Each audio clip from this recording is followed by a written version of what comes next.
Hello, my name's David Runciman, and this is Past, Present, Future. In today's episode, I am talking to the science writer Meehan Crist about Thomas Malthus and his theory of population.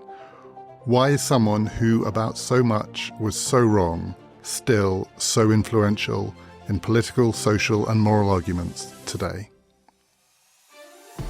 Past, Present, Future is brought to you in partnership with the London Review of Books. Listeners can subscribe to Europe's leading literary magazine for a special rate at lrb.me/ppf. That's lrb.me/ppf. I recorded this conversation with Meehan last week. She was in New York, I was in London. We are going to cover a lot, including a lot of issues in contemporary politics, but we started with Malthus himself and the question of who he was and what he said. Meehan, Thomas Malthus is someone who still gets talked about a lot. His name gets bandied about, and it's quite surprising in some ways. The essay for which he's best known, his essay on population, it's 225 years old. And as we'll talk about, in many ways it was wrong. And yet he's still everywhere, and Malthusian has become an adjective. He's a bit like Orwell, I feel. Orwellian has become an adjective. And you forget that there was a person behind the adjective. So before we get on to what he thought and why he was wrong, or if there are any ways in which he wasn't wrong, let's start with the man himself. Who was Thomas Malthus? Give us a brief sketch of the guy behind the adjective. Yeah, so Thomas Robert Malthus was an 18th century cleric and a professor of political economy. So he was born in 1766. He was the sixth child out of seven, and his father was a moderately wealthy country gentleman who was a bit eccentrically intellectual for the time. He was friendly with folks like David Hume and Jean-Jacques Rousseau. And when Malthus was about 20, he graduated from Cambridge with a degree in mathematics. And the same year, he took holy orders in the Church of England. And he was soon appointed to a rectory, so he was a devout Christian and a parish priest who would also become one of the first professors of political economy. And I think it's worth saying also that he lived at a really tumultuous moment in history in ways that I think really shaped this essay. So his adolescence was marked by the transformations of the European Enlightenment and the American and French revolutions, as well as the Industrial Revolution in Britain, which took place from about 1760 to 1840. This was a time when the emerging capitalist system was really driving manufacturing and creating considerable wealth, but also left a significant portion of Britain's population really desperately poor. And this was also a time of rapid population growth across Europe, particularly among the poor. This was because birth rates were very high, and improved public health and disease prevention, as well as better access to medicine, were lowering the death rate and sort of together creating this overall surge in population growth. And many of his contemporaries, including people like Hume and Adam Smith, were really deeply interested in interrogating the relationships among population and governance and wealth. How should a country be, really was this very open question. And there were all kinds of debates across Europe and particularly the American colonies about benefits or harms of a growing population to the state. And some were very optimistic about large population growth. They would even say it was necessary for a healthy nation. So you have these ideas, coming in from France and this heady possibility of the endless perfection of human society through rational thought. And you also have these relatively new ideas that are sort of coming up through colonialism and empire about race and the quote-unquote natural order of human hierarchies. And as if that were not enough, Malthus also lived during the tail end of this global climate event that was known as the Little Ice Age, which was a period roughly 1500 to 1850. And during this time, temperatures dropped by as much as 2 degrees Celsius. So you had ice and really freezing temperatures across the northern hemisphere. And this brought about an agricultural crisis that lasted nearly 180 years and which absolutely wreaked havoc on European harvests. So when Malthus was composing this essay, the relationships among food, population, poverty, and, quote unquote, natural hierarchies were very much in the air. And as you say, the central theme that the essay is arguing against is what was called the perfectibility thesis, the idea that progress could be tracked out towards some ideal endpoint. And it was wrapped up with arguments coming from France. So Condorcet is one of the people that Malthus is attacking, but also radicals in Britain. Godwin is the other person who's central in this essay. They're associated with this idea of perfectibility and progress. And the core idea of the essay is that this is wishful thinking because it runs up against what for Malthus are essentially laws of nature, one law about human reproduction and the other law about subsistence, what we can get from nature to keep ourselves alive. And the core argument is that these two things pull against each other. Yeah. And this, I think, it's one of those interesting sort of misinterpretations of Malthus, that there's this idea that overpopulation will lead sort of eventually to disaster.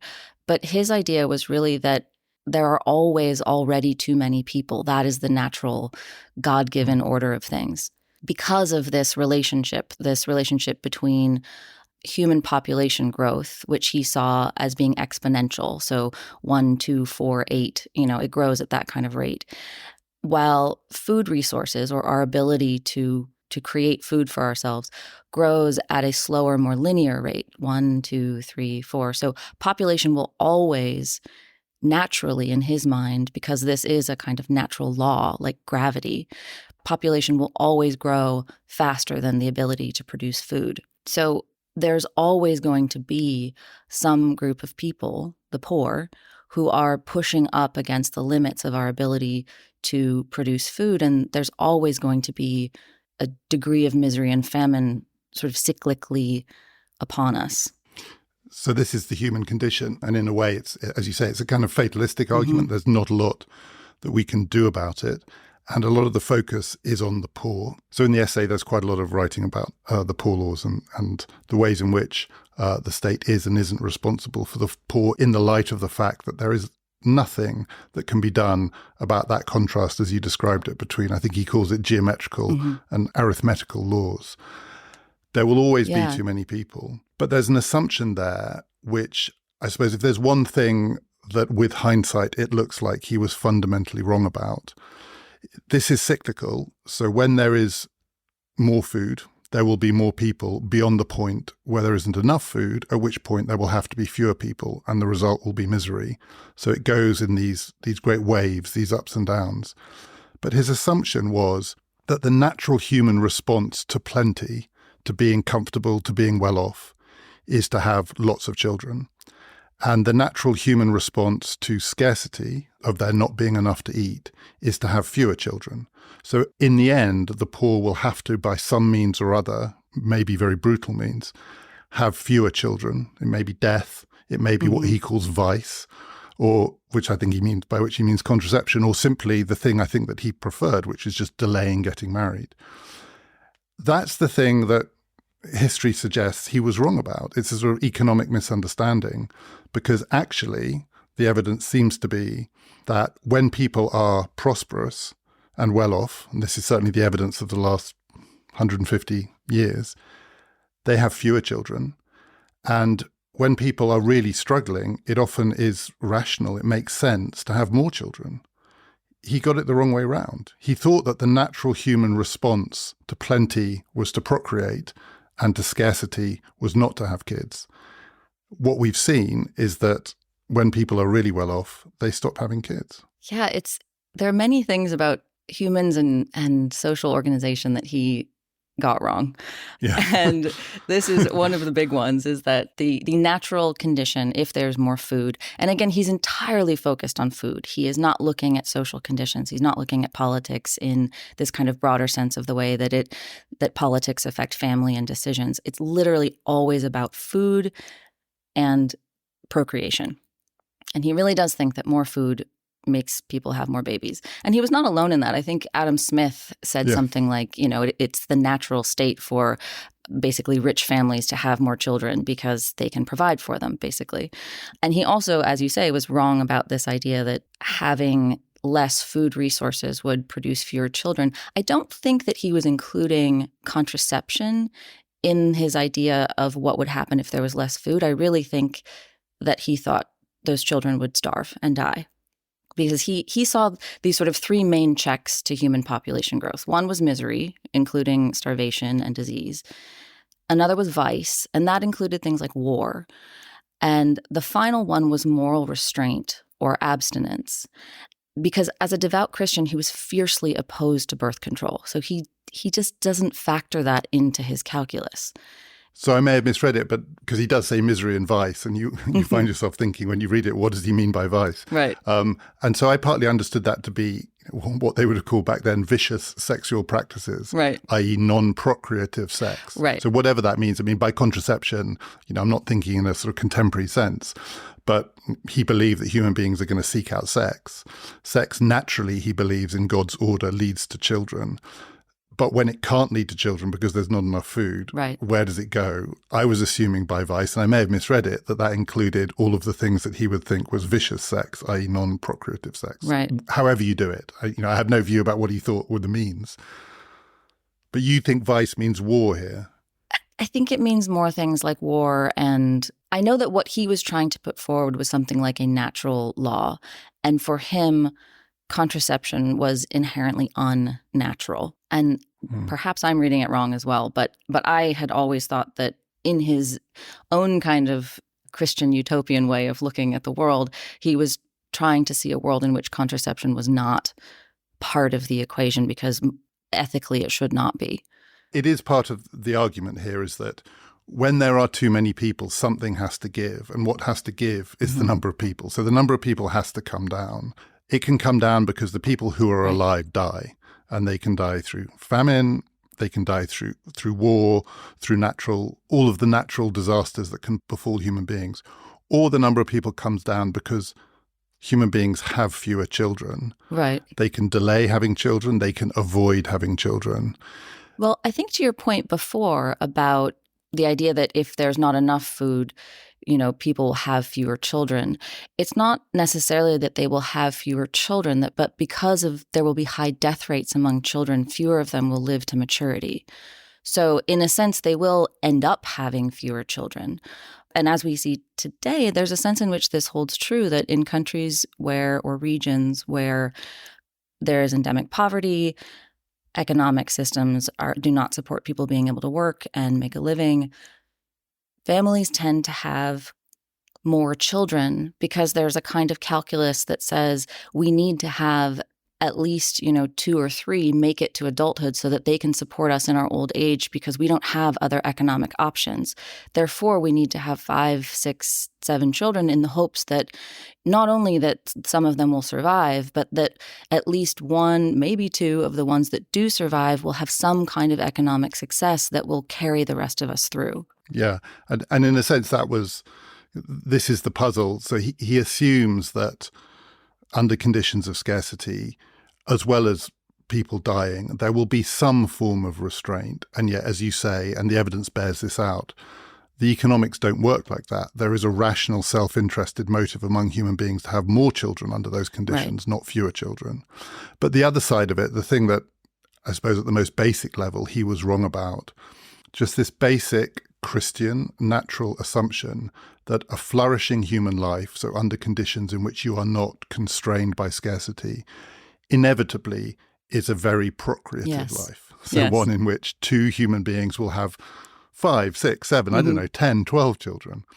And all of the evidence of the last century plus is that as societies get richer and as people, and particularly women, have more economic opportunities and educational opportunities, so all of the things that Malthus might say are signs that things are going well, the number of children comes down.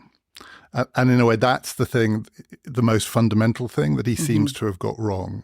There is no natural law that says prosperity equals procreation. Right. If there is a law, it seems to be the reverse. He also got wrong the food production part of the equation, which, he didn't see any way for us to increase our capacity to produce food from the earth, which, by the way, he saw as potentially sort of limitless. He wasn't concerned about hard ecological limits in the way that some people are today. He was really concerned about our ability to harness the fruits of the earth, and we could only do so at a particular speed. But of course, we saw there really 2 things happened that sort of messed with his equation. One is medicine and the fact that people could live longer and that babies could also live. So that totally messes with his sort of population numbers. And the other is fossil fuel use and the resulting green revolution, which just, exploded our ability to produce food faster. So in terms of whether these things are natural laws, no, they're just not. We can produce food at different rates, and humans procreate in ways and in rates that he did not foresee at all. So in a way, that takes us back to the puzzle that I started with. Here's this guy who is very much of his time, and his time is a long time ago. He's writing just in the aftermath of the French Revolution. He's writing as a devout Christian. He has a view about God's natural order, and he makes a prediction on the basis of that, a set of predictions, which turn out to be, in all of the important ways, wrong. And yet, Malthus and Malthusianism live. People talk about him. Some people still want to argue that there is something in there that we need to pay attention to. It's on the whole, I think, a term of abuse. People accuse each other of being Malthusian. But nonetheless, there is a kind of right Malthusianism. I mean, right-wing, not correct. Right Malthusianism and a sort of left Malthusianism, although I don't know if it's the right word. So I think there's always been a strand on the right of people who take from Malthus the idea that there are too many poor people. the sense, I mean, the crassest and crudest and most brutal part of his argument, which is that, and he says it explicitly right at the beginning of the essay, this primarily is about the poor and the tendency of the poor under certain conditions to have too many children. And there's an echo of that through political argument from then to now. Absolutely. There always has been, right? There are always some people who will buy what's being sold there. And I think this goes back to his argument about the poor laws. So it was very interesting for people of the day in debates over population and governance and wealth, this issue of state aid to the poor. And Malthus used his theory to argue for what he called the gradual abolition of state-supported food aid, which at that point was being provided via the British Poor Laws. So these were laws that were essentially social programs that were designed to feed and house this growing population of British citizens who were living in poverty. And because Malthus saw poverty as both natural and inevitable, he saw British authorities who were extending this kind of aid as really just making the problem worse. They were encouraging more babies to be born and be born into conditions that might be made semi-tolerable in the short term, in the sense that the babies might live because they were receiving this aid, but they would only lead to greater misery in the future, because then you have more people who are facing starvation and death, which he sees as inevitable over time. And so the idea that people found so horrifying in this essay when it first appeared, and why it's still sometimes used as a kind of an epithet, is that state aid to the poor is basically wrong-headed and we should just let people starve. That's the fundamental argument. And there's a version of that in Dickens's Christmas Scrooge Carol, right? Scrooge articulates exactly that point of view. That's bad Malthusianism. And it's it's this sort of counterintuitive idea that state aid to the poor is going to actually have the opposite of its intended effect, right? It's prolonging the inevitable and creating conditions for more human suffering, which you hear this kind of argument today from the right all the time, right? We can't give people money because it's actually going to make their situation worse somehow. It's going to create more suffering by giving them this money. What you need to do is cut it off and, force people into doing more work or eating less, doing the things they need to do to get by without the aid of the state. And it's a really brutal politics and a brutal calculus. And it does include force them to have fewer children, because there is a strand of it which really is Malthusian, the idea that the welfare state encourages particularly single mothers, this is the view from the right, to have children that they wouldn't otherwise be able to have because they wouldn't be able to afford it, and therefore creating lives for those children that are nowhere near the kinds of lives that would be possible under more what you might call disciplined conditions. Yes. That is a Malthusian argument, and you do hear it in 21st century politics. There's a thread of this that runs all through the 20th century as well, when you look at sort of global efforts at international population control.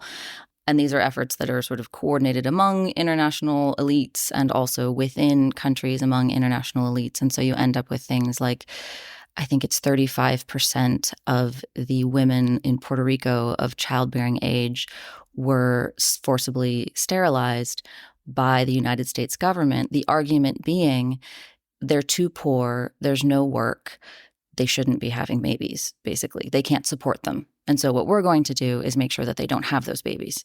There is also, and I don't know if Malthusian is the right word for it for some of the reasons that you've already said, but something that can be characterized as left Malthusianism, which tends now to be focused on the climate crisis and the idea that there is a hard limit at some point to the amount of human beings that the planet can sustain, and that therefore overpopulation is a looming problem.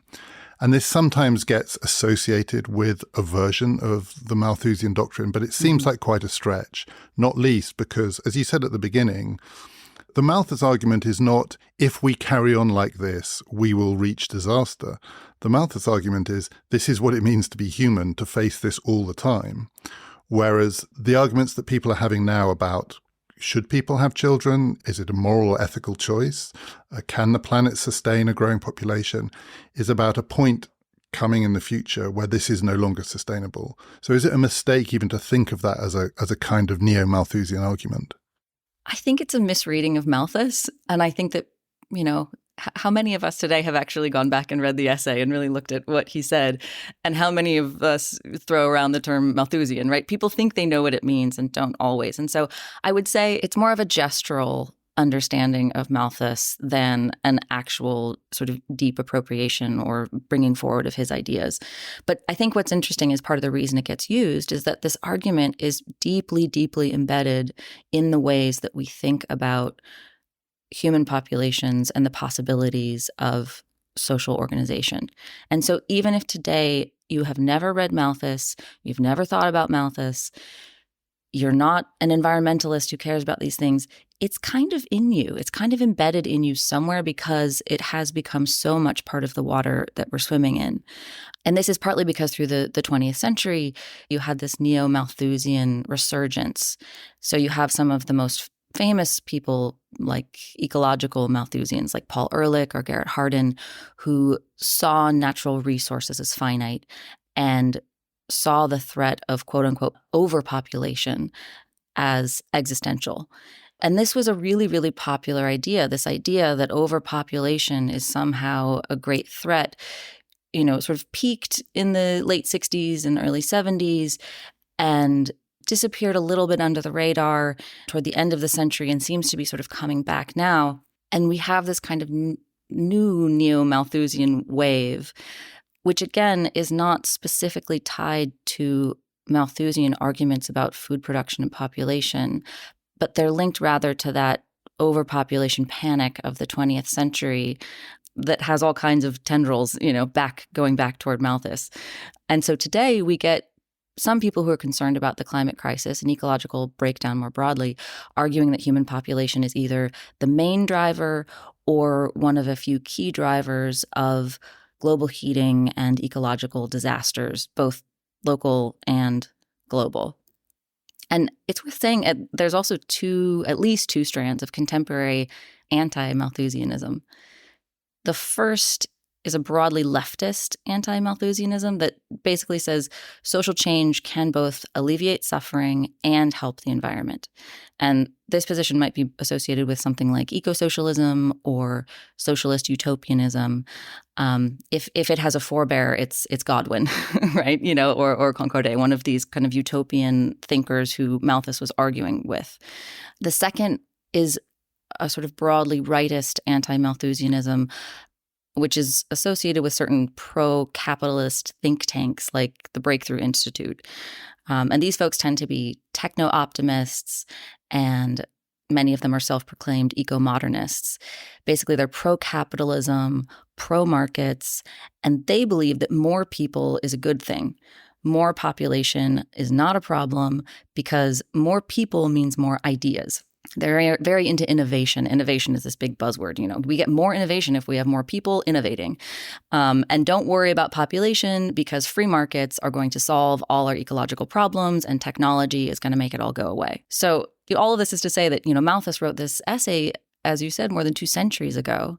But his thinking or strands of his thinking or sort of broad picture strokes of his thinking about population or food or environment are really still permeating the ways that very contemporary discourses are chewing through the possibilities of improving human societies. I want to come back to the right anti-Malthusianism and what you were saying about that view that more people is a good thing, because there are lots of weird and interesting and sort of distinctive strands to that, some of which swirl around Elon Musk, who's sort of doing his own little bit to keep the number of people up. But we'll come on to him.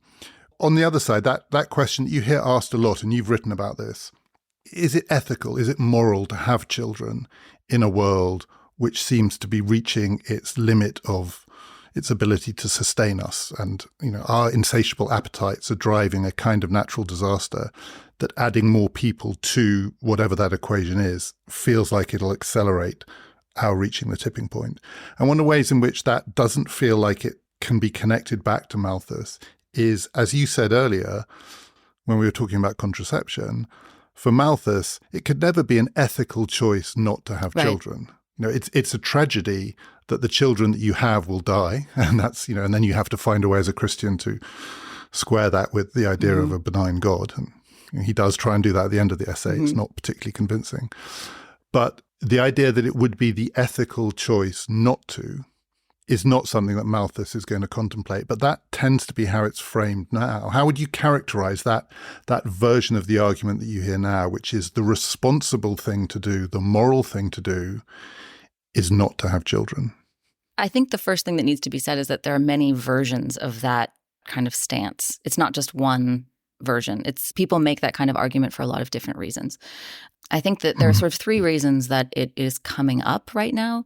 One being that people are afraid about our impact on the planet, right? And so they fear for the footprint of the child that they might bear on the earth.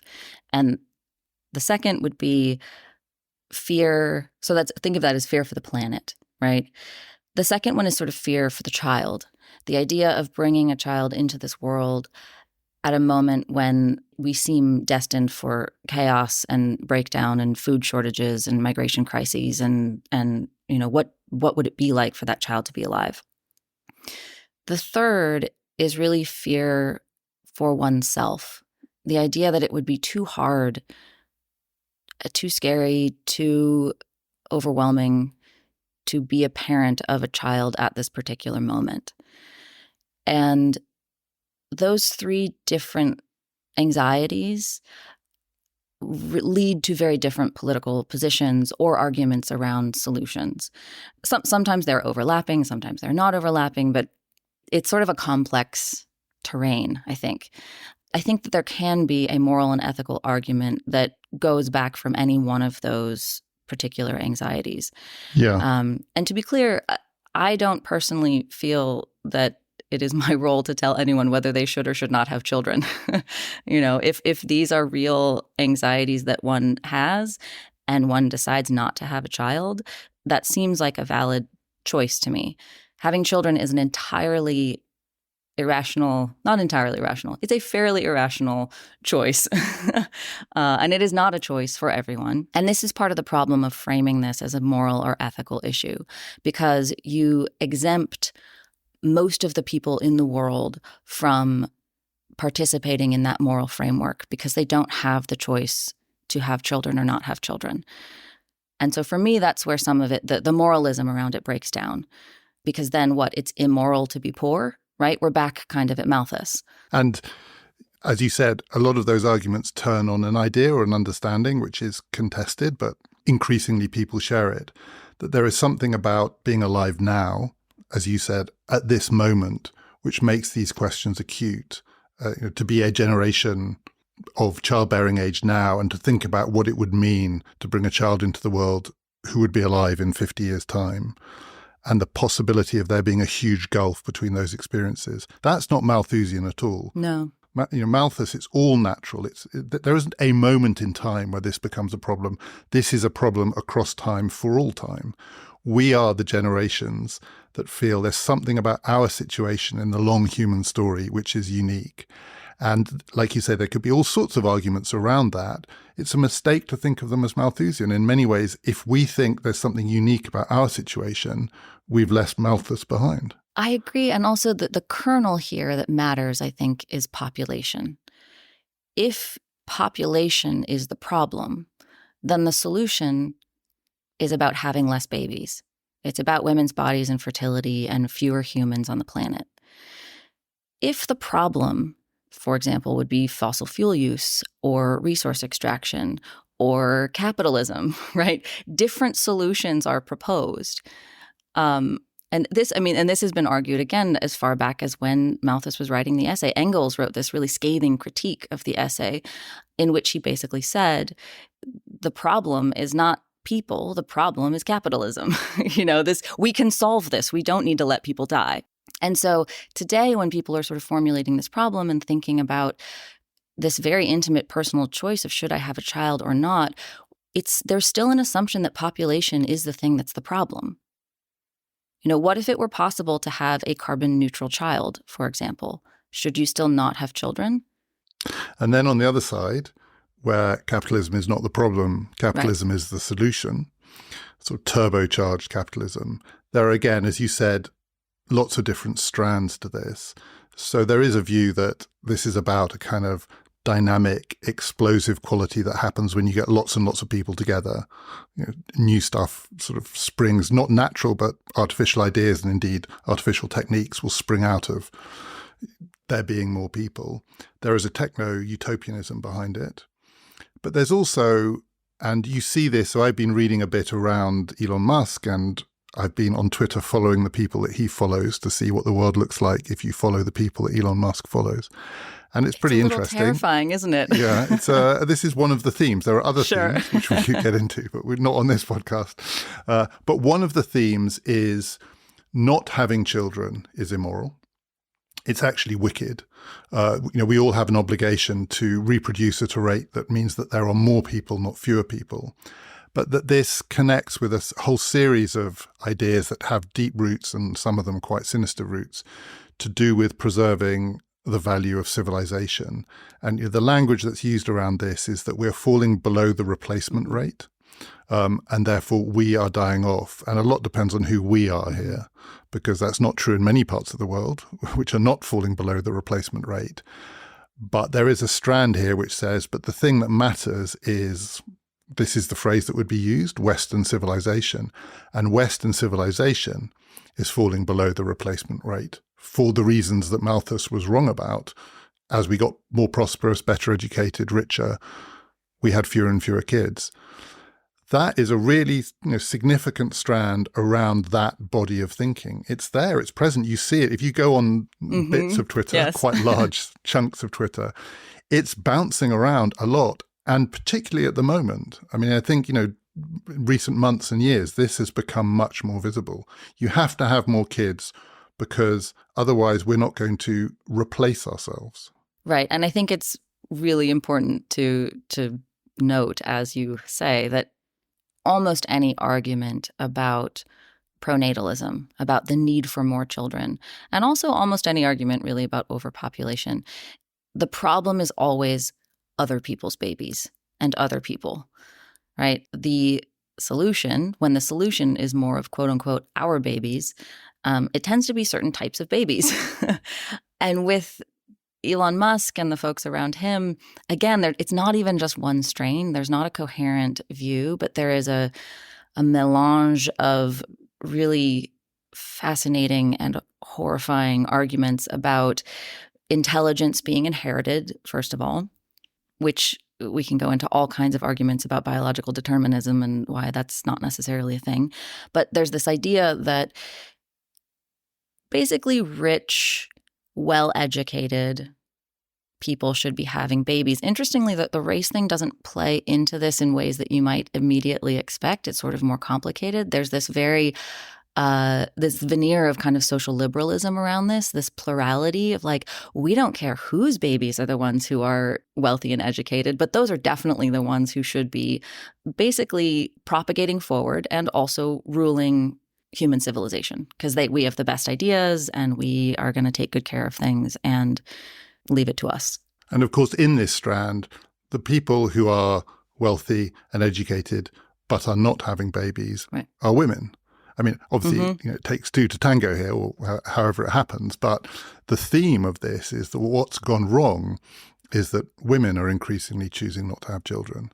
And it's men, on the whole, who are saying this is a problem. Yeah. And in this new view, again, you have multiple kind of strains here. You have everything from the kind of quiverful movement, which is a sort of far right, you should have as many babies as possible for the good of Western civilization and Christian civilization in particular. It's a very Christian nationalist, patriarchal, the place of the woman is to stay home and fulfill their greatest possible role, which is to create new citizens for this great nation.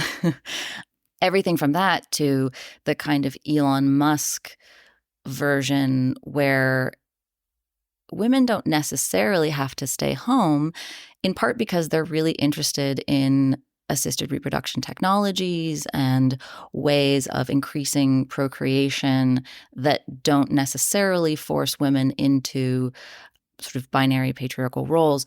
The reality is that men tend to have more power and tend to be in control of decisions while women are having children, even if those women are also educated and would see themselves as fiercely feminist.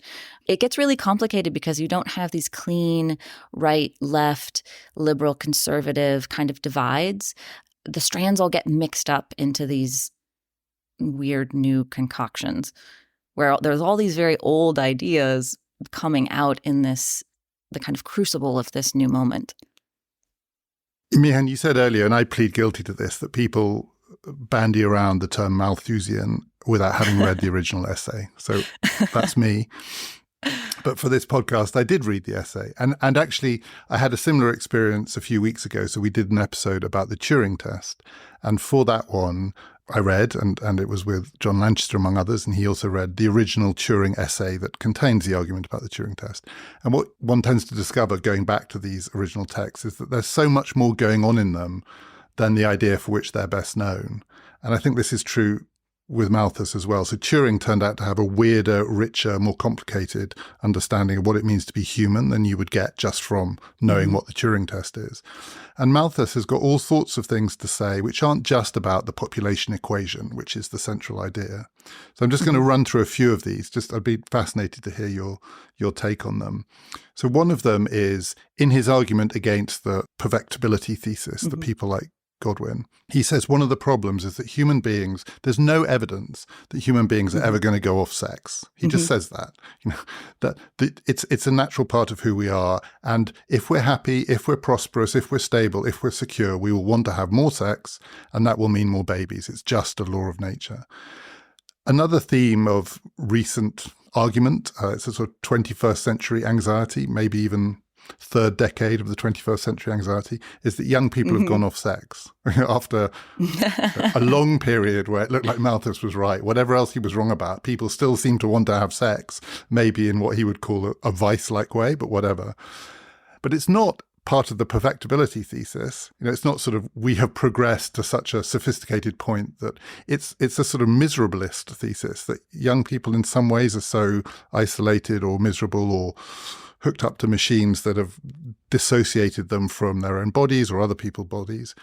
But the thing that Malthus says, the one thing he's sure will never happen, is there any evidence that it actually might be happening, that human beings are going off sex?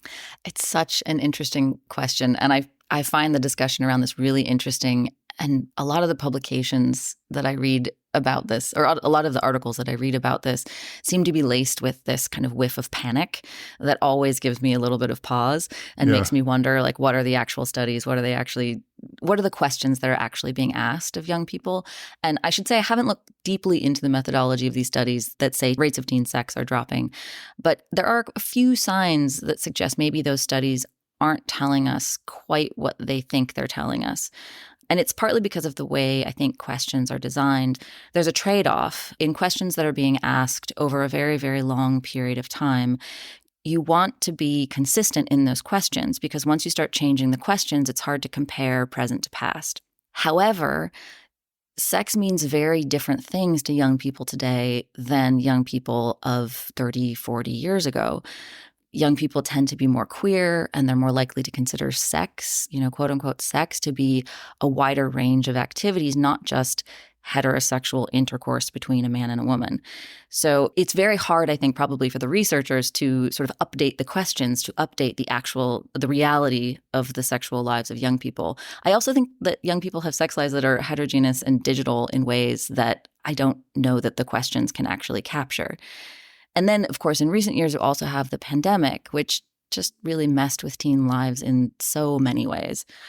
And yet, also, maybe they're having less sex. They may be more aware of, STDs. I mean, there's nothing that makes me feel more geriatric than sort of postulating about teenagers having sex. But, it's entirely possible that is happening. I also think that these studies are mostly about American teens, if I'm correct. And some of what we're seeing that's really interesting is happening, in terms of Malthusian assurances that sex will always be had. Some of the interesting things that we're seeing are more international, something like Korea's 4B movement, right? So 4B it's both an ideology and a lifestyle. And 4B is shorthand for 4 Korean words that all start with the prefix B, which means no. The first no is the refusal of heterosexual marriage. So already Malthus is like blown out of the water right there. He's like, but this is the apex he'd be very of all sad human. about that. He would be so sad. I mean, not just sad, he would be horrified, I think. The second no is the refusal of childbirth. So again, he would just be confounded by this. Why would you refuse to have children? This is what everyone wants, right? The third is the refusal of dating. And the fourth is the rejection of heterosexual sexual relationships. And some of this can even extend to platonic relationships where women are really cutting off relationships with men in many complicated ways. So in terms of the passion between the sexes, Malthus acknowledged individual exceptions, but he really doesn't seem to have imagined or anticipated coordinated social movements that are organized around the rejection of that which he held most dear and which he saw to be natural and God-given, being heterosexual marriage, childbirth, and sex, which he just saw as something that was always going to happen. He wasn't very good at, like I said before, at bringing social factors into play. And in fact, sort of rejected an understanding of social factors in terms of how people intimately relate to each other. Of course, we can't fault him for this, right? He could not have imagined feminist movements and the sexual revolution, which are sort of centuries in the future from the time he was writing. But I do think that movements like 4B offer additional reasons to be very skeptical about the religious absolutism and the biological determinism of his arguments. Humans and our societies are far more flexible than he believed possible, which to me offers a bit of a locus of hope. Those social movements are just so beyond both his ken, but also, I think, his instinctive sympathies. I imagine what he would say if he'd heard what you just said is, but there's a bit of that that's just up my street, the Malthusian bit, which is the pandemic. If the pandemic has something to do with this, that is part of the ebb and flow of the natural order in which there are conditions under which population shrinks. I'm not saying that the pandemic was caused by overpopulation. Of course it wasn't. But in Malthus's mind, disease is absolutely one of the things that sort of factors into this story. Human beings not having as much sex under conditions of disease, he would say, that is the kind of thing I expected to happen. What I did not expect to happen was young Korean women to refuse to have anything to do with men that might lead to sex and children. So there's always a bit of him that is still there in these natural stories. And then the social stuff is just, like you say, it blows him out of the water. Right. And also we have to remember he would have said the cause of those things, of disease and, of going off of sex, was a lack of food. The things that are happening today are not because of a lack of food or an underability to produce food. There are much more complex things going on. So the last one I want to pick up on is another strand of the anti-perfectibility argument that he runs in the essay. Something else he says that won't happen is the natural human lifespan being extended. So among the people that he's arguing against is an assumption that you can sort of progress indefinitely through history and things can keep getting better. And he says you are always going to run up against hard natural limits. So food production is one, but longevity is another. And these naive people who think that human beings are just going to live longer and longer are wrong. So we live in a world where over the last 100 years, life expectancy has gone up in remarkable ways in places where it was at a level that Malthus would have recognized. So in China and in India, people are living much, much longer. And it's happened over a generation. In China, it happened within the space of about a generation and a bit.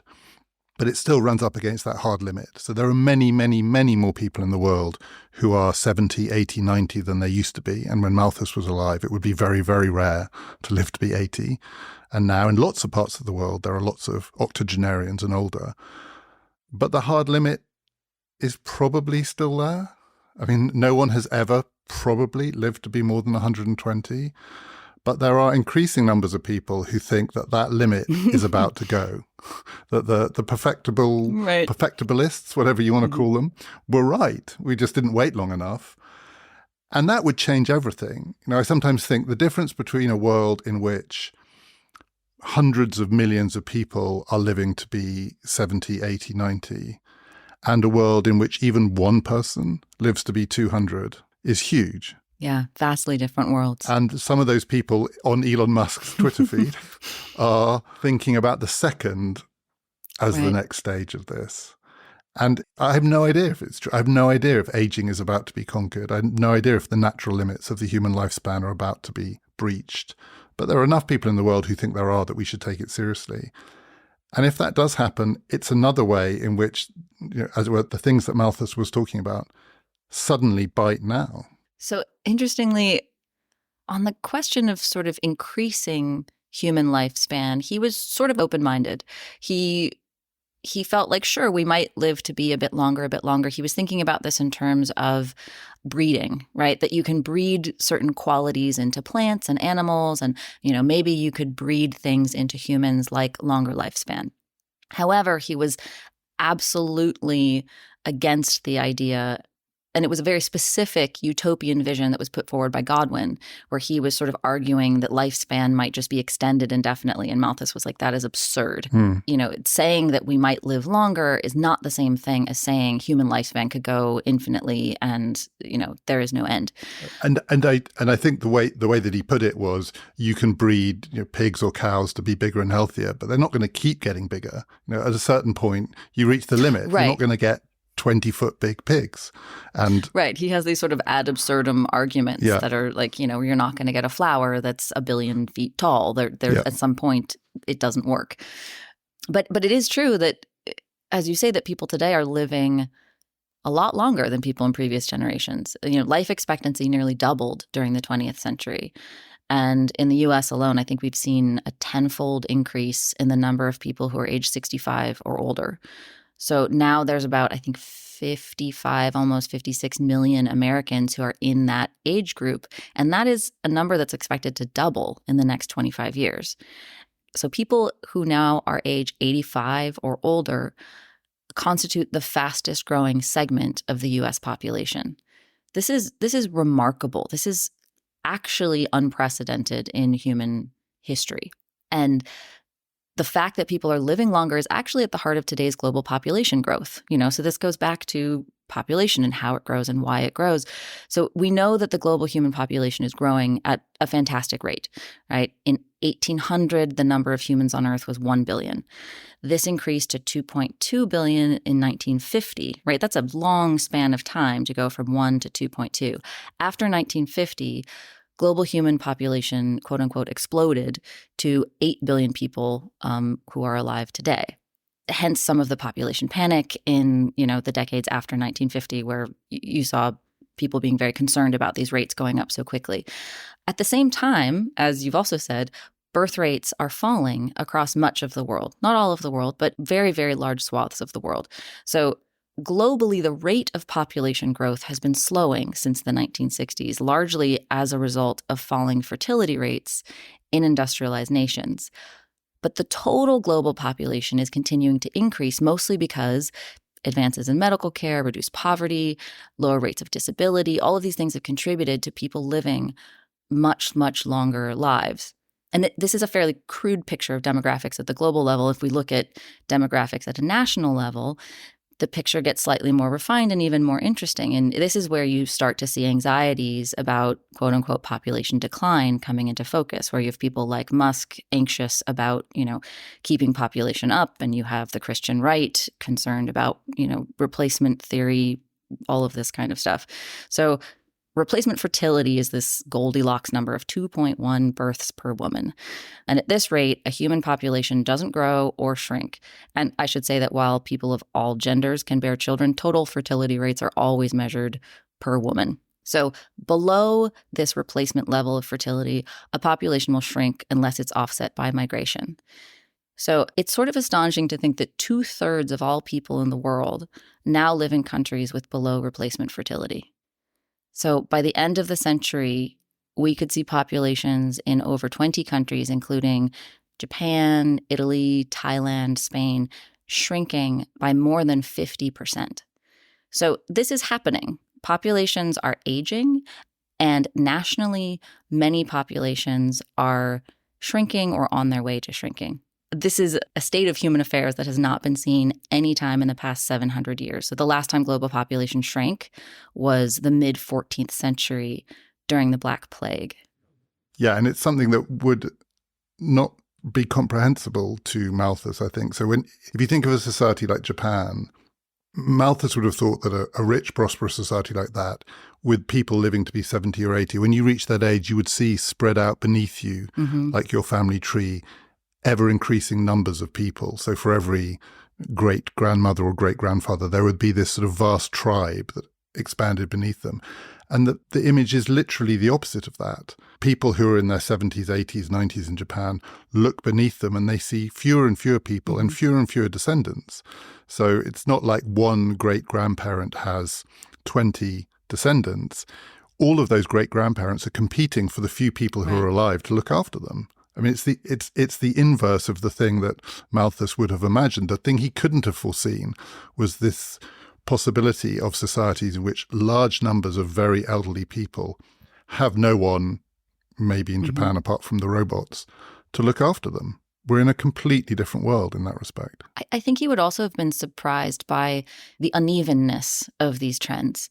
Right? The really notable exceptions to this trend of falling fertility can be found in parts of Asia and the Middle East. So places like Afghanistan, Pakistan, Iraq, Yemen, Kyrgyzstan, Mongolia, and particularly parts of Africa, and particularly in sub-Saharan Africa. And it's important to say also that falling fertility rates are uneven both within and across nations. So across race and class and geography, in the US, fertility rates are falling much more quickly among certain groups and falling less quickly among, say, the poor than they are among the rich. But as with the US, Africa is not a monolith. It's this huge continent with myriad cultures and economies and internal inequalities. And so it's not that surprising to see differences in birth rates among regions and urban and rural areas, often within the same country. But given all of that, it is fair to say that Africans, very broadly speaking, are now the fastest growing population in the world. So by the middle of this century, Africans will probably constitute about 25% of the global human population. And if these trends continue by 2100, the population of Africa is likely to be greater than, I think, 4.2 billion, which means that Africans may constitute as much as 40% of all the humanity on Earth.